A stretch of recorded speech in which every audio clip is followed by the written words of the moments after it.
Super Bowl, there for the first time in I think 4 years now, the Trump administration is making them take away "End Racism," which they had written in the end zone, right? And when why? It just seems silly. I mean, to do it or not to do it? Why get rid of it? Oh, I could tell you why. I know, but it's just like because it was stupid to begin with. Yeah, but let me ask you, who is it for? And if you're a racist and you see "End Racism" in the end zone, you're going to stop being a racist? But the sentiment is basically like, don't be an asshole. But I think it's an asshole to nag us during a football game about something that doesn't change anything or any. If I'm not a racist and I see it, it doesn't matter. And if I am a racist, it's going to make me more of a racist. Like, I think if you write "don't be an asshole" in the end zone, everybody will agree with that.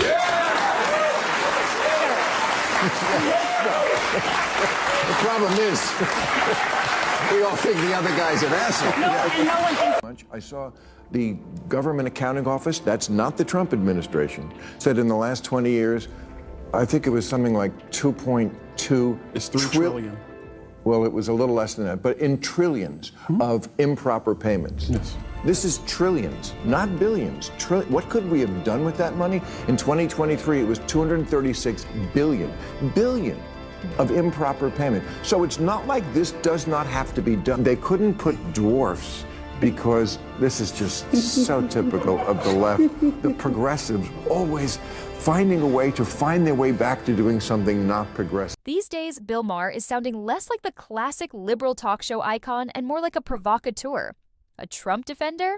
Believe it or not, the same man who built his reputation by roasting Republicans is now aiming his punches at the left. But here's the real twist. He's not just giving a casual nod to Trump's so-called common sense policies, he's actively criticizing the anti-Trump media for their relentless obsession with bringing him down. So, is Maher secretly donning a MAGA hat behind closed doors? Listen to this. These college kids are doing that we're excusing because they don't know what they're talking about, as if a Yale education isn't better than whatever's happening for these tiki torch IT guys who are in Charlottesville. Bill Maher is coming out swinging.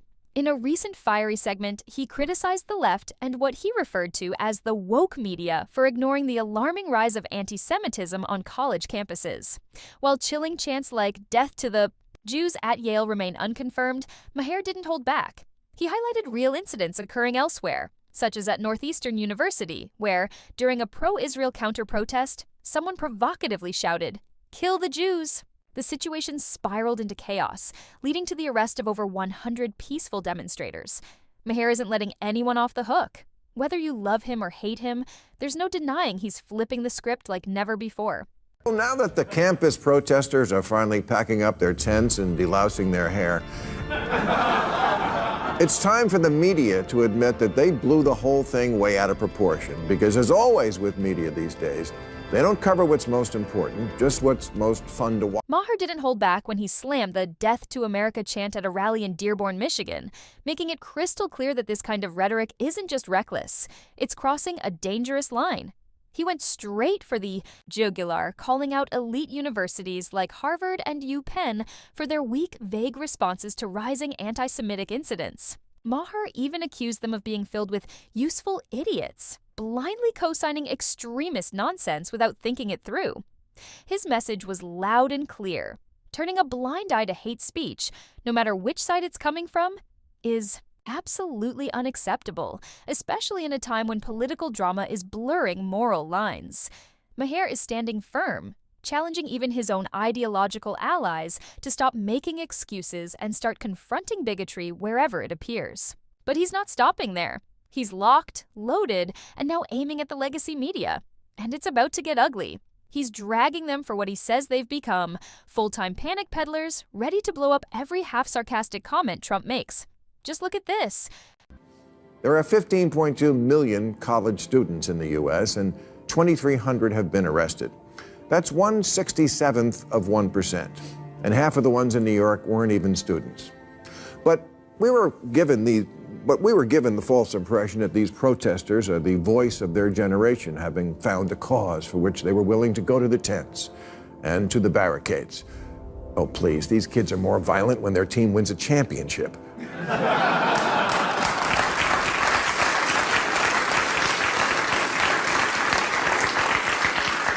A Harvard youth poll proved it. They asked people 18 to 29 what issues mattered most to them, and out of 16 choices, Palestine came in 15.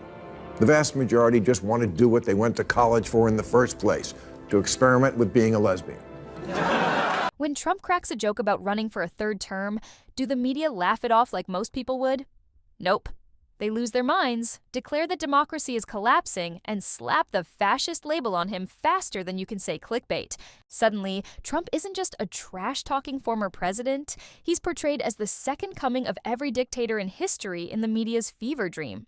In their narrative, he's not just a loudmouth, he's the next Hitler, the death of the Republic, the ultimate villain dominating every screaming panel discussion for weeks on end. Meanwhile, the issues that actually matter to everyday Americans, like the brutal economy, skyrocketing grocery bills, and job insecurity, get buried under a mountain of manufactured outrage. But Bill Maher, he's done playing nice. He's about to unleash absolute fire on the media's addiction to drama, and it's going to get ugly. Maher isn't just throwing shade. He's showing up with receipts. He's aiming straight at the heavyweights like MSNBC, CNN, and the entire outrage industrial complex they've built. And he's not holding back. Take their breathless coverage of college protests over the Israel-Palestine conflict, for example. If you believed the hype, you'd think every student across America was flipping cars, waving flags, and losing sleep over foreign policy. Maher calls it exactly what it is: overblown, sensationalized chaos whipped up for ratings, while real issues facing Americans are shoved to the sidelines.